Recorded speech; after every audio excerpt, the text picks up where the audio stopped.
بسم اللہ الرحمن الرحیم۔ حضرت ہانی رضی اللہ تعالیٰ عنہ مسجد قبیلے کے سرداروں میں سے تھے، تو لہٰذا قبیلے کے لوگوں کو جب پتہ چلا کہ ہمارے امیر ہمارے سردار کو شہید کر دیا گیا ہے دارالامارت بلا کر، تو پیارے بھائیوں انہوں نے کہا انتقام تو ضرور لیں گے چاہے کچھ بھی ہو۔ سارے قبیلے کے لوگ نکل آئے اور جوک در جوک اپنی حمایتی کو لیا اور گورنر ہاؤس کا محاصرہ کر لیا۔ ابن زیاد خوفزدہ ہو گیا، صورتحال پہ چونک گیا، پریشان ہو گیا۔ اسی عالم میں جب دارالامارت کی چھت پہ دیکھا پہنچا تو ایک کثیر تعداد میں لوگوں کو دیکھا جنہوں نے دارالامارت یعنی گورنر ہاؤس کا گھیراؤ کیا ہوا ہے۔ اب کیا کرے کیا نہ کرے، اتنے میں اس نے دیکھا کہ نیچے قبیلے کے بڑے بڑے سردار موجود ہیں۔ ان میں عمر بن الحجاج، وہ جو اس قبیلے کا سب سے بڑا سردار تھا، وہ موجود تھا۔ اس نے جب ابن زیاد کو دیکھا تو کہنے لگا کہ میں عمر ابن الحجاج ہوں اور میرے ساتھ قبیلہ مسجد کے 6 سوار ہیں۔ ہم نے کبھی اطاعت سے انحراف نہیں کیا، نہ جماعت سے علیحدگی اختیار کی، پھر بھی ہمارے سردار کو قتل کر دیا گیا۔ ہم انتقام لیں گے۔ اس کے بعد سب نے پھر انتقام کے نعرے بلند کیے۔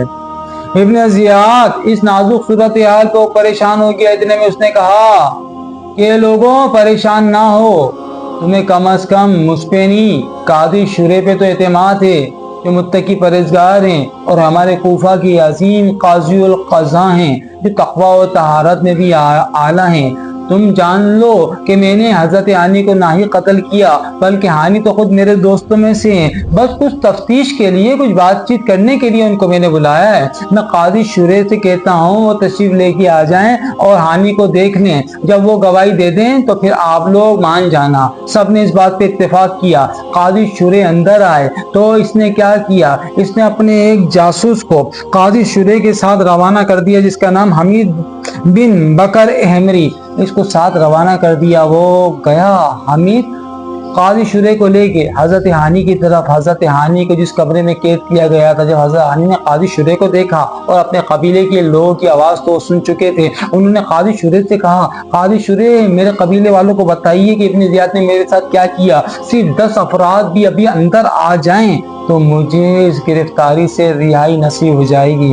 قاضی شورے نے کہا میں نے حضرت ہانی سے کہا کہ ہانی میں تمہارا پیغام ضرور پہنچاؤں گا۔ جب میں وہاں سے پلٹا تو حمید بن بکر نے میرے پیٹھ پہ خنجر چبو دیا اور کہا قاضی صاحب اگر آپ نے وہ پیغام جو ہانی نے دیا ہے کہا تو آپ کو قتل کر دیا جائے گا، آپ نے صرف اتنا کہنا ہے ہانی زندہ ہیں اور خیریت سے ہیں۔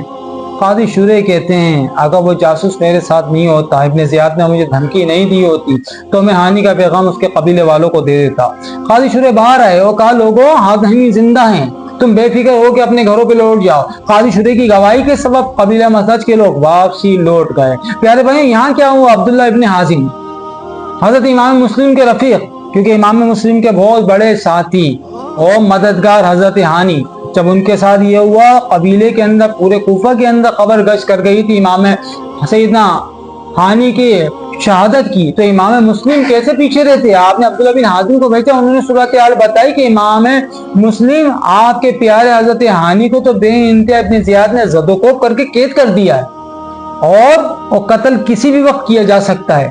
جب آپ کو یہ پتہ چلا آپ نے فرمایا بس پکارو، انہی لمحات کے اندر اپنے ان ساتھیوں کو جن کو تیار کیا ہے، آواز لگائی، صدا لگائی چھت کے اوپر چڑھ کے یا منصورہ امت۔ پیارے بھائی اتنے میں کیا تھا، قریب کے سارے گھروں سے یہ صدا گونجنے لگ گئی یا منصورہ امت، اور جو محب اہل بیت تھے پیارے بھائی ایسی لمحات کے لیے تیار تھے وہ مجاہد نکلنے لگ گئے اور کچھ ہی دیر کے اندر ایک کثیر تعداد میں نوجوان اسلحے سے لیس ہو کے پیارے بھائیوں حضرت امام مسلم کے ساتھ آ گئے۔ جب آپ دارالامارت کی طرف بڑھے تو دیکھتے ہی دیکھتے کچھ ہی دیر کے اندر یہ تمام افراد 18,000 کی شکل میں ہو گئے۔ آپ گئے، آپ نے دارالامارت کا محاصرہ کر لیا امام مسلم نے، آپ کے ساتھیوں نے۔ پھر کیا تھا کہ کچھ ہی دیر کے اندر یہی افراد 40,000 کے قریب ہو گئے۔ اب ابن زیاد تو پاگل ہو گیا کہ ابھی ایک بلا سے جان چھوٹی قبیلہ مسجد کے لوگوں سے، اب اتنے میں حضرت امام مسلم ان کے رخ کا یہ اس کے لیے اور زیادہ پریشانی کا سبب بن گئے۔ اس کے پاس اس وقت گورنر ہاؤس کے اندر صرف 50 افراد تھے جس میں سے 30 سوار تھے اور 20 روسائے کوفہ یعنی کہ کوفہ کے سردار تھے۔ اس نے مشاہد کوفہ روسائے کوفہ کو کہا کہ دیکھو جتنی جلدی ممکن ہو سکے دارال امارت کی چھت پہ چڑھ جاؤ اور اپنے اپنے قبیلے کے لوگوں کو روکو اور ان کو بتاؤ جو فرما برداری کرے گا اس کو امیر انعام دے گا، جو نافرمانی کرے گا اس کو ڈراؤ، کسی بھی طریقے سے ان کو واسی بھیجو، ان کو بولو امیر المومنین یزید کی فوجیں شام سے روانہ ہو چکی ہیں، ان قریب یہاں پہ پہنچنے والی ہیں، جو بغاوت کرے گا اس سے بہت برا طریقے سے سزائیں دی جائیں گی، اذیتیں دی جائیں گی۔ ادھر پیارے بھائی امام مسلم نے دارالامارت کا گھیراؤ تو کر لیا تھا، آپ چاہتے تو پیارے بھائی صرف حکم دینے کی دیر تھی، تھوڑی دیر کے اندر گورنر ہاؤس زمین بوس ہو جاتا، لیکن آپ نے نہیں چاہا مسلمان سے لڑے، آپ نے کہا مصالحت ہو جائے، بات چیت کے ذریعے معاملہ طے کر لیا جائے۔ پیارے بھائیوں بھائی اتنا رکنا ہی پیارے بھائیوں ابن زیاد کے لیے کام آ گیا۔ مشاہیر کوفہ چھت کے اوپر چڑھ گئے اور اپنے اپنے قبیلے کے لوگوں کو نام لے لے کے بولنے لگے کہ دیکھو خدا کا واسطہ تمہیں چلے جاؤ، اپنے لیے ہمارے لیے ہلاکت کا سبب نہ بنو، پریشانی کا سبب نہ بنو، امیر المومنین یزید کی فوجیں روانہ ہو چکی ہیں، قریب پہنچیں گی، تمہیں قتل کر دیا جائے گا، تمہارے بچوں کو قتل کر دیا جائے گا، تمہاری جائیدادیں ضبط کر لی جائیں گی۔ ٹھیک ٹھاک طریقے سے نوجوانوں کو ڈرایا اور لالچیں دی۔ کیا تھا پیارے بھائیوں پھر اس کے بعد تو یہ تھا کہ پورے کوفے کے اندر خوف کی لہر گونج گئی، خواتین گھروں سے نکل آئیں، اپنے بھائیوں کو زبردستی ہاتھ پکڑ پکڑ کے واپسی لے گئی۔ دیکھتے ہی دیکھتے پیارے بھائیوں امام مسلم کے وہ جانثار جو محب تھے، جو جانثاری کا وعدہ کر چکے تھے، دیکھتے دیکھتے سب واپسی چلے گئے اور صرف 30 افراد رہ گئے مغرب تک۔ کہتے ہیں امام مسلم جب مغرب کی نماز پڑھی آپ نے اور سلام پھیرا تو یہ 30 افراد بھی ساتھ چھوڑ گئے۔ امام مسلم تنہا تھے پیارے بھائیوں، تنہا کوفے کی گلیوں کے اندر امام مسلم رہ گئے تھے، سارے محب سارے جانثار اپنے اپنے گھروں میں دپک گئے تھے۔ پیارے بھائیوں سب کو اپنی جان پیاری تھی، کوئی خوف کی وجہ سے، کوئی مال کی وجہ سے امام مسلم کا ساتھ چھوڑ چکا تھا۔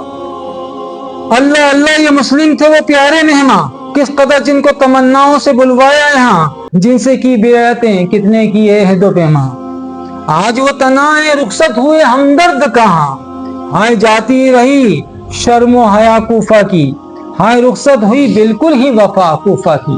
امام مسلم تنہا گلیوں کے اندر ہیں، آپ ایک گلی سے دوسری گلی جاتے ہیں، دروازے بند ہیں، دیکھا ایک عورت اپنے دروازے پہ بیٹھی ہے، اس عورت کا نام طوع ہے، اور وہاں پہ آئے بیٹھ گئے خاموشی سے۔ اس عورت نے کہا کیا ہوا، کیا چاہتے ہو؟ کہا مجھے پانی پلا دو۔ وہ عورت اندر گئی، ایک کٹورا پانی کا لے آیا، آپ نے پانی پیا، پانی پینے کے بعد پھر آپ بیٹھے رہے۔ اس نے کہا اب جاؤ تم نے پانی پی لیا ہے۔ آپ نے جواب نہیں دیا۔ اس نے دوسری مرتبہ کہا چلے جاؤ دیکھ رہے ہو حالات کیسے ہیں۔ آپ نے پھر جواب نہیں دیا۔ تیسری مرتبہ کہا تمہارا یہاں پہ رات میں میرے گھر کے باہر بیٹھنا اچھا نہیں ہے۔ پھر آپ نے کہا اے خاتون آج تو میرے ساتھ کوئی نیکی کرے گی؟ آج اس حالت میں میں ابھی تو تیری نیکی کا بدلہ نہیں دے سکتا، لیکن اگر میں نہ دے سکا تو بروز محشر اللہ اور اس کے رسول ضرور دیں گے۔ کہ میں مسلم بن عقیل ہوں، یہاں کے لوگوں نے بڑی محبت سے مجھے بلوایا، میرے ہاتھ پہ بڑی بیعتیں کی، قسمیں کھائیں، وعدے کیے، جان دیں گے جان لیں گے، آج سب میرے چاہنے والے مجھے چھوڑ گئے، کیا تو مجھے رات میں پناہ دے سکتی ہے؟ جب اس عورت نے سنا آپ امام مسلم میں، وہ تڑپ گئی، مچل گئی، کہنے لگی میں نے تو آج تک زیارت ہی نہیں کی، نام ہی سنا تھا، واللہ یہ میری خوش نصیبی آپ گھر میں تشریف لے کے آئے۔ اس نے گھر کے اندر فرش بچھایا پیارے بھائیوں، آپ کو اس پہ بٹھایا، ایک کمرہ مخصوص آپ کے لیے کر دیا، کھانے وغیرہ دیگر چیزوں کا اہتمام کیا آپ کے لیے۔ آپ نے کھانا وغیرہ نہیں کھایا، اس کو دعائیں دی، آپ ذکر و اذکار میں لگ گئے، نوافل کے اندر لگ گئے پیارے بھائی۔ کچھ ہی دیر کے بعد جس کا انتظار کے لیے یہ عورت باہر بیٹھی ہوئی تھی، وہ اس کا بیٹا آ گیا۔ یہ بیٹا شرابی ہے، بدکار ہے پیارے بھائی، یہ نشے کے اندر، نشہ انسان کو تباہ کر دیتا ہے۔ اللہ ہمیں ہماری نسلوں کو نشوں سے بچائے۔ اس دور کے اندر سب سے بڑا فتنہ نشہ ہے، نشے سے انسان کا ایمان ختم ہو جاتا ہے۔ حضور نے فرمایا جب یہ ہر قسم کا ہر طرح کا نشہ حضور نے فرمایا حرام ہے پیارے بھائی، یہ نشہ شخص جب اس نے دیکھا ماں کو بار بار اس کمرے میں جاتے آتے، ماں سے پوچھا کون ہے، ماں نے بتایا نہیں، پھر پیچھے لگ گیا تو ماں نے پہلے وعدہ لیا، پھر جب اس نے وعدہ کیا پھر کہا کہ امام مسلم ہے، اس نے خبر تو سن لی تھی باہر، کہ امام مسلم کے متعلق اعلان ہو گیا تھا. جب ابن زیاد کو پتا چلا سارے محب اہل بیت اور سارے محبت کا دعویٰ کرنے والے امام مسلم کا ساتھ چھوڑ چکے ہیں, انہوں نے اعلان کر دیا جو امام مسلم کی اطلاع دے امام مسلم کو پکڑوائے اس کو انعام دیا جائے گا کثیر تعداد کے اندر. تو لہٰذا اب کیا تھا پیارے بھائیوں, سب لوگ لالچ کے اندر لگ گئے تھے کہ امام مسلم کو پکڑوائے اور انعام حاصل کر لیں. یہاں اس نے کیا کیا پیارے بھائیوں, کرفیو لگوا دیا, جگہ جگہ تلاشی ہو رہی ہے, سرچ آپریشن شروع ہو چکا ہے, گھروں کے اندر امام مسلم کے لیے تلاشی کی جا رہی ہے. اور یہاں پہ رات گزارنی اس شرابی کو مشکل ہو گئی. بس صبح ہوئی, بھاگا بھاگا دارالعمارت آیا اور وہاں پہ محمد ابن اشعث کا بیٹا عبد الرحمن ابن اشعث جو اس کا دوست تھا اس کو خبر دی. وہ اپنے باپ محمد ابن اشعث کو اس نے خبر دی کہ امام مسلم کہاں ہیں. محمد ابن اشعث نے عبداللہ بن زیاد کو یعنی کہ عبیداللہ بن زیاد ابن زیاد کو خبر دی. ابن زیاد نے بنو قیس کے 80 افراد روانہ کیے.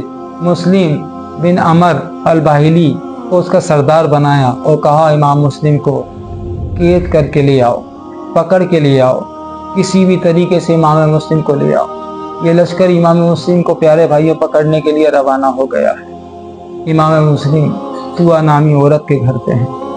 انشاءاللہ آگے کے متعلق دوسری نشست میں بیان کیا جائے.